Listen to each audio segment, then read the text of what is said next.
നമസ്കാരം, ജയനാണ് കേട്ടോ.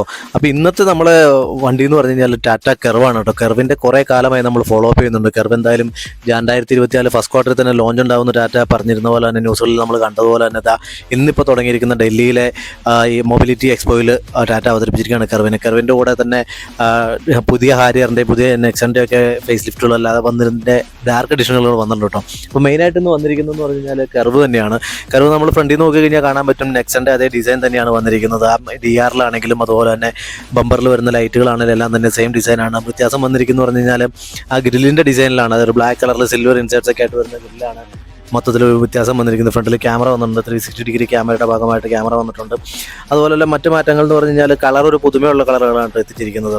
ക്യാമറ നമുക്ക് കാണാം, അവിടെ ഫ്രണ്ടിലേക്കുള്ള ക്യാമറയാണ് വരുന്നത്. സൈഡ് ഫേസിലേക്ക് വരുമ്പോഴാണ് കൂപ്പേ ഡിസൈൻ നമുക്ക് ശരിക്കും പറഞ്ഞാൽ കാണാൻ പറ്റുന്നത് കേട്ടോ. 18 ഇഞ്ചിൻ്റെ പുതിയ അലോയ് വീൽസാണ് വന്നിരിക്കുന്നത്. അതുപോലെ തന്നെ പറഞ്ഞു കഴിഞ്ഞാൽ ക്ലാഡിങ് ഫുൾ ബോഡിയിൽ പോകുന്ന വീൽ ആർച്ചുകളടക്കം ബോഡിയുടെ അടിവശത്തായിട്ട് പോകുന്ന ഒരു പിയാനോ ബ്ലാക്കിലുള്ള ക്ലാഡിങ് നമുക്ക് കാണാൻ പറ്റും കേട്ടോ. പുതിയൊരു ഡിസൈൻ എന്ന് പറഞ്ഞാൽ കൂപ്പേ ഡിസൈൻ തന്നെയാണ് വന്നിരിക്കുന്നത്. സൈഡ് ഫേസിൽ നിന്നാണ് നമുക്ക് മനസ്സിലാൻ പറ്റുന്നത്. 18 ഇഞ്ചിൻ്റെ പുതിയ ഡിസൈനിലുള്ള അലോയ് വീലായിട്ടോ വന്നിരിക്കുന്നത്. ആ വീൽ ആർച്ചിൽ വന്നിരിക്കുന്ന പിയാനോ ബ്ലാക്ക് എന്തായാലും എടുത്ത് ആ കളറിൻ്റെ കൂടെ മാച്ച് ചെയ്ത് പ്രത്യേക ഒരു ഓറഞ്ച് അല്ല റെഡും അല്ലാത്തൊരു പുതിയ കളറുമായിട്ടാണ് ടാറ്റ വന്നിരിക്കുന്നത്. അതുപോലെ ബാക്കിലേക്ക് വന്നു കഴിഞ്ഞാൽ ടെയിൽ സെക്ഷനിൽ നമുക്ക് കാണാൻ പറ്റുമെന്ന് പറഞ്ഞാൽ ടെയിൽ ലാമ്പ് പുതിയ ഡിസൈനാണ് വന്നിരിക്കുന്നത്. നെക്സൻ്റെ ബമ്പറിൽ വന്നിരിക്കുന്ന ലാമ്പ് കൂടാതെ തന്നെ ബ്രേക്ക് ലൈറ്റിനെ കണക്ട് ചെയ്തുകൊണ്ട് DRL അവിടെ ഉണ്ടെങ്കിലും ബ്രേക്ക് ലൈറ്റിൻ്റെ ആ ഡിസൈൻ വന്നിരിക്കുന്നത് പുതിയ ഡിസൈൻ തന്നെയാണ്. ബാക്കിലേക്ക് വരുമ്പോൾ ടാറ്റയുടെ ലോഗോ, അതിൻ്റെ താഴെ ക്യാമറയും അങ്ങനെയുള്ള കാര്യങ്ങൾ കാണാം. സൈഡ് ഫേസിൽ നമ്മൾ മിറർ ലോ അറിയുന്ന താഴെ 360 ഡിഗ്രി ക്യാമറയും കണ്ടിരുന്നു.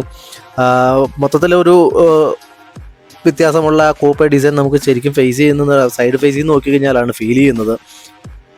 ഫ്രണ്ട് ബാക്കിൽ നോക്കി കഴിഞ്ഞാൽ അതുപോലെ ബാക്കിൽ പുതിയ ഡിസൈനാണ്. ഫ്രണ്ടിൽ നിന്ന് നോക്കി കഴിഞ്ഞാൽ ശരിക്കും നെക്സൻ്റെ ആ ഒരു ഡിസൈൻ തന്നെയാണ്. മുകളിലേക്ക് വരുമ്പോൾ ഷാർഫിൻ തന്നെ. അതുപോലെ ഇൻറ്റീരിയറിലേക്ക് നോക്കിക്കഴിഞ്ഞാൽ വലിയ ടച്ച് സ്ക്രീനായിട്ടാണ് കൊടുത്തിരിക്കുന്നത്. അതുപോലെ മെറൂൺ കളർ ഇൻറ്റീരിയർ സീറ്റുകളും കളറുകളൊക്കെയാണ് കൊടുത്തിരിക്കുന്നത്. 12 ഇഞ്ചിൻ്റെതാണെന്ന് തോന്നുന്നു. വലിയ ടച്ച് സ്ക്രീനുകളാണ് വന്നിരിക്കുന്നത്. ഒരു ലാപ്ടോപ്പ് എടുത്ത് വെച്ചോലെ തന്നെ എന്തായാലും സെൻറ്ററിൽ ഇരിപ്പുണ്ട്.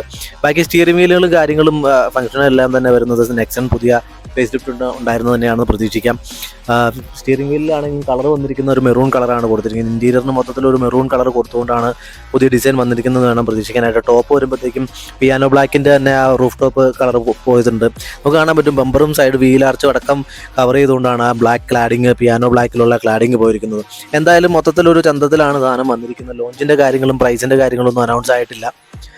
ബാക്കി ഡിസൈനുകളും ബാക്കി കാര്യങ്ങളും ഫീച്ചറുകളൊക്കെ നമ്മൾ ന്യൂസുകൾ നമ്മൾ വരുന്നതനുസരിച്ച് നമ്മൾ അപ്ലോഡ് ചെയ്യുന്നതായിരിക്കും കേട്ടോ ചാനലിൽ. അപ്പോൾ ചാനൽ എല്ലാവരും ഒന്ന് സബ്സ്ക്രൈബ് കൂടി ചെയ്തേക്കണേ.